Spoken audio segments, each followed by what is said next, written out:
আল্লাহ তাআলা তখন ডাক দিয়ে বলবেন, ও জান্নাতীরা, এই কোরআনের ভেতরে জান্নাতের কথা যা যা ওয়াদা করেছিলাম, বিশ্বনবী তোমাদেরকে যা যা শুনিয়েছে, উলামায়ে কেরাম জান্নাতের যে নাজ নেয়ামতের বর্ণনা যা দিয়েছে সব পাইছে তো? সব জান্নাতীরা বলবে আলহামদুলিল্লাহ, আল্লাহ সব পেয়েছে।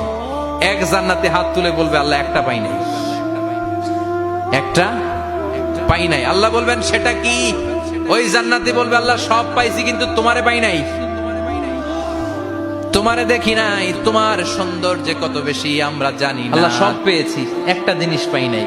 কি পাও নাই? তোমারই তো পাই নাই। যে আল্লাহ সব দিল তারা তো পাই নাই। আল্লাহ বললেন, ঠিক আছে, আমি আমার সৌন্দর্য এখন তোমাদের সামনে প্রকাশ করব। আমার গোপন রহস্যের ভেদ আজকে আমি জান্নাতীদের সামনে প্রকাশ করে দিব। কোন সুবহানাল্লাহ।